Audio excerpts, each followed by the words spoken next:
So friends, आइए start करते अपने आज के वीडियो को। चैनल पे नए तो सब्सक्राइब कर लीजिए और बेल आइकन पर ऑल नोटिफिकेशन पे क्लिक कर लीजिए ताकि आपको आने वाले सभी नोटिफिकेशन रिगार्डिंग हमारे वीडियो से रेगुलरली मिलते रहे। भारतीय जनता पार्टी की तरफ से एक बहुत बड़ी रिक्वेस्ट यहां पर आई है, रिप्रेजेंटेशन आई है 23/7/2022 को। जो अध्यक्ष है इनके भारतीय जनता पार्टी के फ्रॉम मुंबई सीए शैलेश जी, जिन्होंने यहां पर निर्मला सीतारमण जी, नितिन गुप्ता जी और तरुण बजाज जी को यह पूरी रिक्वेस्ट करी है। आइए देखते हैं क्या है पूरी रिक्वेस्ट।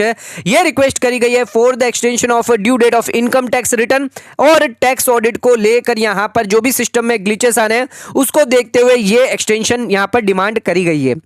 तो ये रिप्रेजेंटेशन है for the extension of the due date of, सिर्फ ऑडिट केस नहीं, नॉन ऑडिट केस नहीं, ऑडिट केस के लिए भी यहां पर 3 महीने के लिए एक्सटेंशन यहां पर मांग लिया इन्होंने। आइए देखते हैं क्या क्या यहां पर दिक्कतें आ रही है जो इन्होंने अपने यहां पर रिप्रेजेंटेशन में रखे हैं। सबसे पहला पॉइंट यहां पर रखा है सिस्टम और टेक्निकल ग्लिचेस को लेकर ऑन इनकम टैक्स पोर्टल पर। तो 7/6/2021 से ही टैक्स पेयर और सभी प्रोफेशनल्स को यहां पर दिक्कतें आ रही है, इनकम टैक्स पोर्टल पर ग्लिचेस आ रहे हैं। जैसे कि यहां पर ऑफलाइन यूटिलिटी जो थी वो प्रोवाइड ही नहीं कराई गई at the end of the June 2022 तक, और जो मॉडिफाइड वर्जन है वो टाइम टू टाइम चेंज करते रहे जून 2022 तक। Even through the ITR has been notified earlier. ITR तो 1 अप्रैल को इन्होंने नोटिफाई कर दिया, बट डाटा जो है, यूटिलिटी जो है वो आईटीआर 5, 6, 7 की, वो 8 की, और वो प्रोवाइड नहीं की गई। उसी के साथ साथ यहां पर एरर दिखाई दे रहे हैं, जो भी अपलोड हुए हैं रिटर्न के अंदर वहां पे एरर दिखाई दे रही है। बॉम्बे हाई कोर्ट के जजमेंट था जिसके अंदर सभी ऑफलाइन यूटिलिटी फॉर्म्स जो है वो 1 अप्रैल को ही प्रोवाइड कर देने चाहिए हर साल के अंदर। तो यहां पर जो ड्यू डेट है उसके अंदर आप रिटर्न फाइल कर सकते हैं। उसी के साथ साथ एआईएस के अंदर भी यहां पर दिक्कतें आ रही है, डाउनलोड नहीं हो रहा है। 1-2 दिन से यहां पर एआईएस में प्रॉब्लम हो रही है, या फिर यहां पर डाटा जो है हर दिन अपडेटेड हो रहा है, एडिशनल इंफॉर्मेशन हर दिन नई नई आ रही है। एससी के पास कोई और ऑप्शन नहीं है वेट करने के लिए जब तक सभी डाटा यहां पर प्रॉपर्ली प्रोवाइड नहीं किया जाए, ऑटो पॉपुलेटेड नहीं किया जाए एआईएस के अंदर। उसी के साथ फॉर्म 16 भी यहां पर वाइफरकेशन जो है सैलरी का यहां पर प्रोवाइड नहीं किया गया।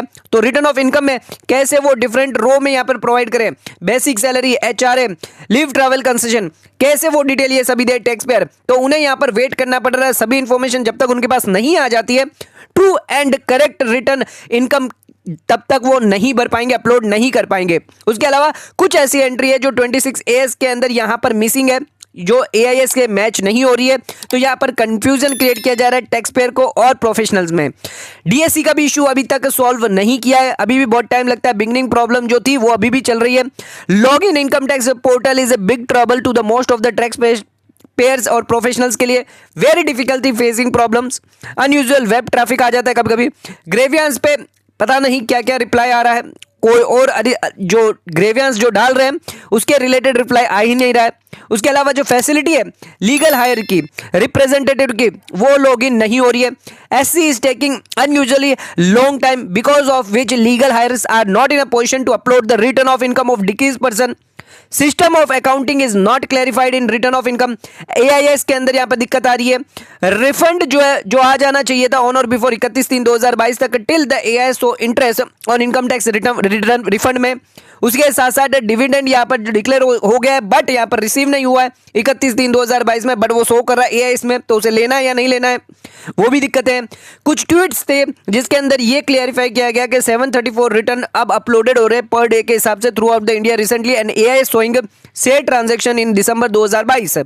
It is clearly indicated that there is a glitches in the income tax portal. Issue of refund वो in case of legal hire is still not started. Through this opinion provided while request for reissue of refund is raised, the difficulty has been provided faced by the non-resident. उसके अलावा और भी बहुत सारे multiple compliances यहां पर tax payer को करने पड़ रहे हैं ड्यूरिंग द पीरियड जुलाई से लेकर सितंबर में। जैसे TDS return quarter 1 April to June जिसकी डेट है 31/7/2022। तो सिर्फ यहां पर जो है 1 महीने का भी टाइम नहीं रह गया। ऑडिट के केस के अंदर 1 से 2 महीने का टाइम है। एंड टीडीएस जो पेमेंट है चलान हर महीने की 7 तारीख को होती है, एडवांस पेमेंट 15 सितंबर को है। उसके अलावा जीएसटी कंप्लायंसेस है, हर महीने की 11 तारीख को जीएसटीआर 1 बनना है, जीएसटीआर 3 भी 20 तारीख को बनना है, पीएमटी 06 25 तारीख को बनना है। एमसीए ने अभी नया लॉन्च किया है, न्यू पोर्टल लॉन्च किया है V34 एलएलपी के लिए, वो भी एक टेक्निकोलॉजी यहां पर चैलेंज है। एलएलपी स्ट्रगल कर रहे हैं फाइल करने के लिए, तो न्यू एलएलपी पोर्टल भी एक चैलेंज है सभी से भरा हुआ। उसके साथ साथ यहां पर नेचुरल कैलेमिटीज बहुत ज्यादा है, हेवी रेनफॉल है इंडिया के अंदर throughout the cases, Covid cases हर दिन बढ़ रहे हैं। मोंकी पॉक केसेस यहां पर बढ़ रहे हैं केरला में। उसके अलावा एक्सपर्ट्स का कहना है कि कोविड केसेस वेव्स जो है वो वापस आने वाली है और मोंग की जो पोक्स है वो वापस यहां पर दिखाई देने वाले हैं। उसके अलावा इनकम टैक्स एक्ट के अंदर साफ साफ दिया गया है कि अगर 4 महीने के अंदर आईटीआर फॉर्म्स और यूटिलिटी प्रोवाइड नहीं करी गई in case of non audited case और 6 month in case of audited case, तो यहां पर असेसमेंट ईयर 22-23 की ऑफलाइन यूटिलिटी कब प्रोवाइड करी गई, एंड ऑफ द जून 2022। तो यहां पर जो है आईटीआर फाइल करने की भी डेट 3 महीने तक बढ़नी चाहिए। तो यहां पर अगर यहां पर जो है audited case non audit case में यहां पर जो ड्यू डेट है वो फर्दर यहां पर एक्सटेंड होनी चाहिए 3 महीने के लिए। तो बिकॉज यहां पर डिपार्टमेंट इन्फोसिस यहां पर फेल हुए हैं यूटिलिटी प्रोवाइड करने में, फॉर्म्स प्रोवाइड करने में, तो यहां पर जो ड्यू डेट है उसको एक्सटेंड करना चाहिए यहां पर ऑलरेडी, नहीं तो ये कंटेम्प्ट ऑफ कोर्ट होगा। उसी के साथ साथ कैपिटल गेन के लिए वर्किंग के लिए बहुत सारी वेरियस डिटेल चाहिए होती है रिटर्न ऑफ इनकम फाइल करने के लिए, ISIN कोड चाहिए होते हैं फॉर कंपनीज के लिए डालने के लिए। अगर ये डेट्स एक्सटेंड नहीं करी तो क्वालिटी ऑफ ऑडिट रिपोर्ट यहां पर कॉम्प्रोमाइज कर जाएगी और टैक्स ऑडिट रिपोर्ट जो है वो यहां पर कोई भी यूज नहीं होगी डिपार्टमेंट में। तो ये सभी पॉइंट्स को कंसिडर करते हुए यहां पर जो ड्यू डेट है वो इमीडिएटली एक्सटेंड होनी चाहिए for tax payer and professionals के लिए before it is too late. Once again यहां पर रिक्वेस्ट की जाती है टैक्स पेयर और प्रोफेशनल की तरफ से कि जो ड्यू डेट है वो 3 महीने के लिए यहां पर एक्सटेंड होनी चाहिए including the date of registration of companies forms. तो यहां पर जो है एक बहुत बड़ी रिक्वेस्ट जो है यहां पर करी है बीजेपी के सेल की तरफ से, ये रिक्वेस्ट आई है।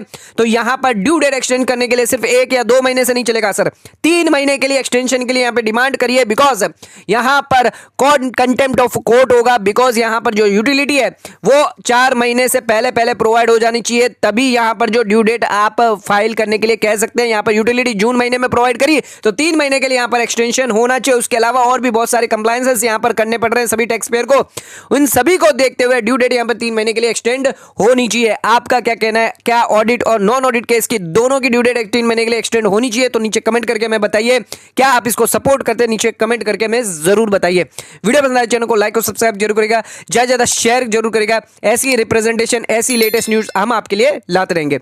Thank you.